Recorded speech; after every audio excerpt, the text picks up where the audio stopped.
Why do you need an area of specialization stated out when you're an online worker? Great question.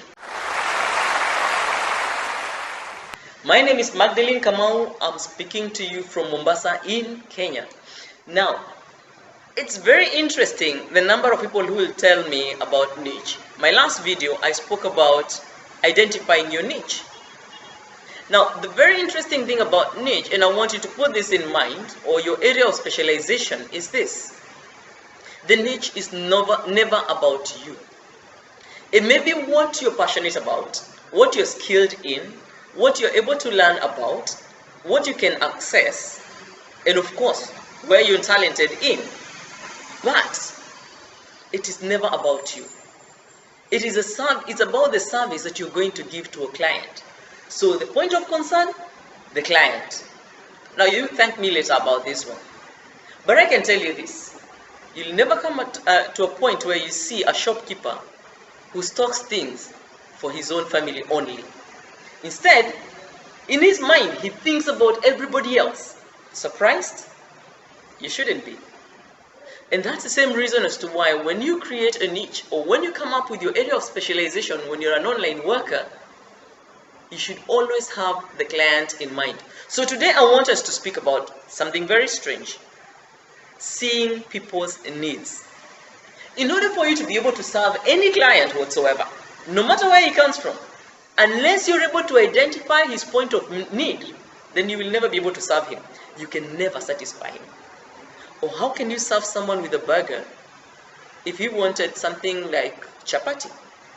Would he be interested? They're both made of wheat. They're made from wheat flour. But you see, the guy who came asking you for a burger is different from the guy who wanted a chapati. The guy who wants a burger wants a burger. Please don't try giving him a chapati. It won't work. He won't be happy. You've disappointed him. Now, it is for that same reason that I'm so curious when someone says, I am an online writer, but when you look at the articles, they are only addressing him. Now that leaves me wondering, did you ever think of the reader, your audience, your client, the he or she who's going to pay you? Did you think about it? Now I'll tell you this. When we say that we always think of serving the client at the point of need, it is because whatever we do online, it is meant to get the client so excited that they'll be willing to get their hand in the pocket and pass over the dollars. So then, how do you ensure that the client will willingly pass the dollar over to you? I'll say this. Now that you found your niche, follow this. Assume your client is a very lazy person and who wants to have things very easy. Together? Good. So whatever it is that you're going to present to your client, consider, one, it must be willing to teach you. It must be something that he's going to learn from. So always teach your client. And number two, the second thing is that don't be boring. Entertain him. So you got two things now. Teach him, entertain him. Think about this. If you came up with a product that was so exciting to have, how many clients would actually go for it without thinking of a quality? Quite a number. And I'll tell you that for a fact, because if you look around you will find that there's so many products that you're thinking, it's not as good as that other one, but it's more fun, therefore I'm here. So once you teach him, entertain him. Number three, make sure that it is something that can make his work easier. We said our first assumption is that we're assuming that our client is very lazy. So other than teaching him, entertaining him, we also want to make his work very easy. Now, with these three, let me ask you, do you think in your niche you're able to serve your client?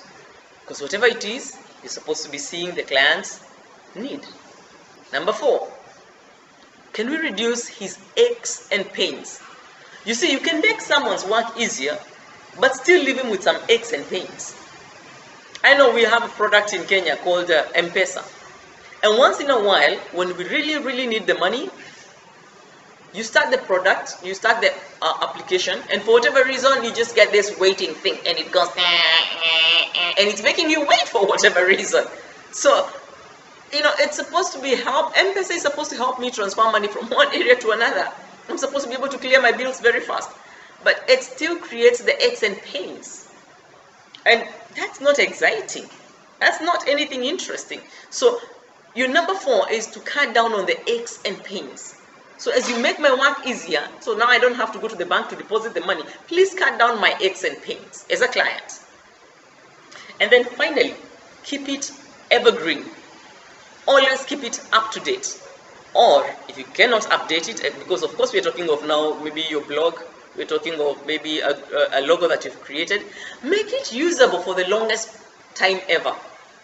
Have the future in mind. I laugh about things in Kenya. I look at roads in Kenya, and this can make you really laugh. I mean, I'm telling you, I don't know whether they were built with the client in mind. I see roads that are still being built now that have a single lane. I mean, come on. It's weird that today we do have people who are still thinking of single lanes. I mean, I went to Bulawayo in Zimbabwe, and I was amazed at the width of the roads. They're so wide that you actually panic when you're crossing those roads. You really want to cross at the specific area. You don't want to try anything like jaywalking in Bulawayo because the roads are so wide. Now, I haven't been there for the last 3 years or so, but I can assure you when I went there, it terrified me to cross the road because whoever built those roads, they had the future in mind. Now, whatever it is that you're serving your client, make sure you have the future in mind. Think about how will this look like to the generation coming in. The child who will have grown old enough to look at that logo and say, maybe, maybe not.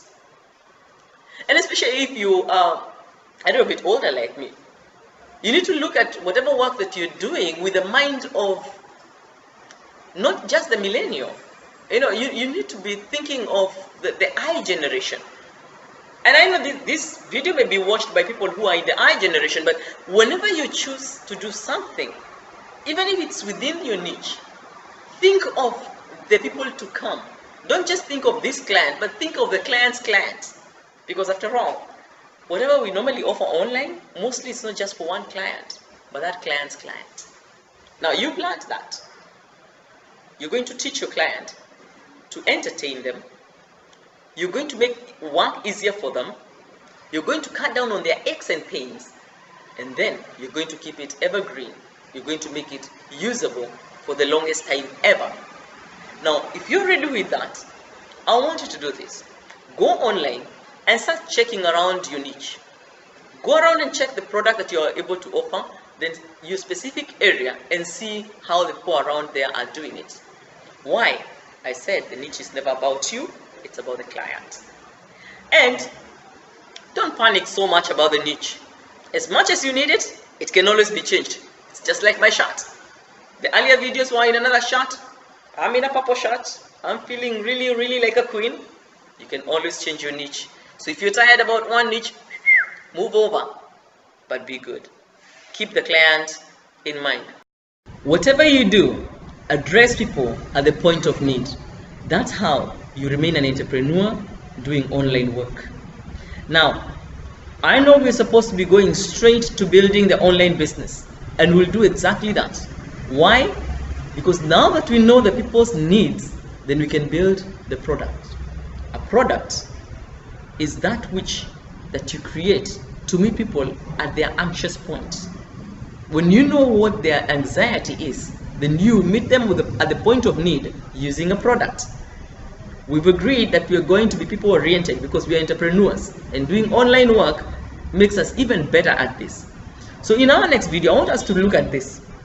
Look at it clearly, that we're going to create such good businesses that you and I can actually talk about in future. We're doing things in the long run. We're not doing things for a short time. We're doing things with the future in mind. For now, it's bye.